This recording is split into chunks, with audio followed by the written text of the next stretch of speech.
it's had a victory, which is, again, this... Look, it's the same group of people. They just badge themselves on different causes for the days, right?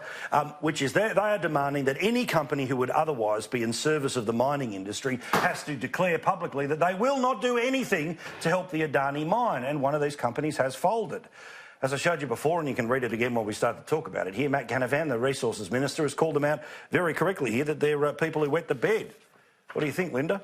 Look, honestly, this is the guy who decided after the federal election that he was going to say, oh, Queensland is a workers' paradise. You know, all these people in high-vis vests have come out and said, great, we should vote for the coalition.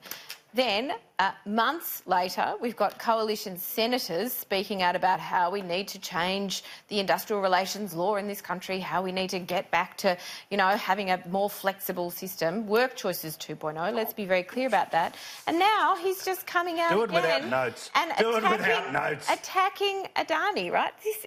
I mean, honestly, what does it mean? Hang on. You've gone in hard, and I think you've pulled two things together. I'm not entirely sure those two dots can quite be connected, that a couple of senators talking about potentially changing unfair dismissal laws is directly connected to a minister and how he responds to the Pester power. I mean, how do you feel about this, that companies end up pulling out of these deals not because they're making a decision for the environment, but because a few hundred people all day, every day, through semi-automated sites, send pro forma letters, and basically, until they stop, it's like a kid saying, I want a lolly, I want a lolly. They just keep saying it until you give it to them. I'm not sure that's why they have pulled out. I don't think the company said that. I think they've said they've got a strategic direction that they want to move in, and that is towards the future, which accepts the fact that climate change is real. We have to move towards better forms of energy. That's a sensible strategic direction for a company to move in. They're not necessarily doing it just out of all their other mining jobs. Emails. Rightio. Paul. I'm so glad you called this Pester power, because it's absolutely, these guys are like toddlers at the checkout screaming for what they want. They want a candy bar. They want coal to be ended. And this whole idea that a company would just to one project, say, oh, we're not going to do Adani, but we'll do everything else.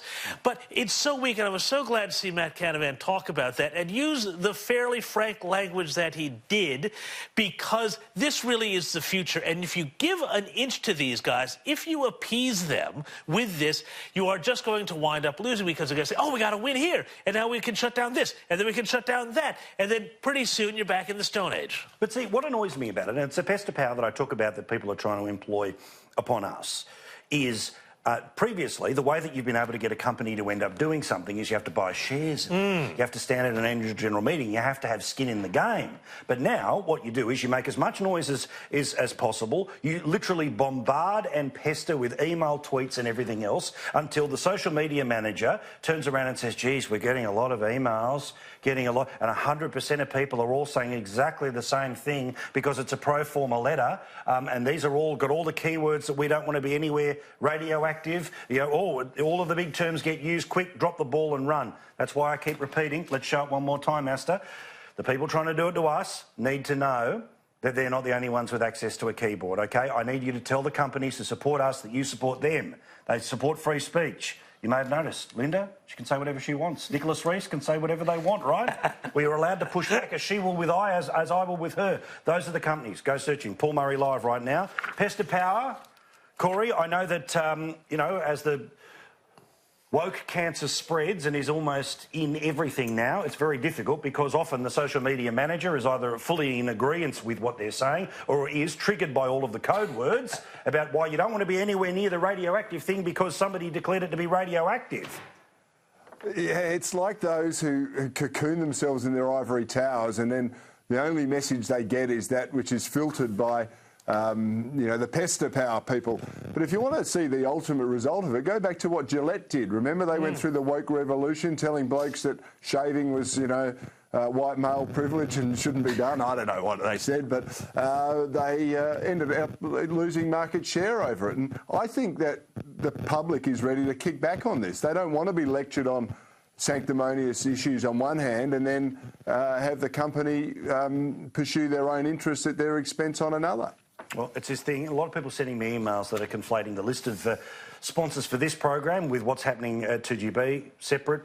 we're not the same company. I'm talking about this show, this channel, OK? So that's what I'm talking about. Please support those businesses. Make sure that you get the message out tonight that you thank them for what they're doing. They need, their social media people need to understand it's not just all the one-way traffic. And that defamatory note that is doing the rounds of the internet, I keep using that term for very specific reasons. It's a disgrace, and they know it to be the case, but they couldn't care less.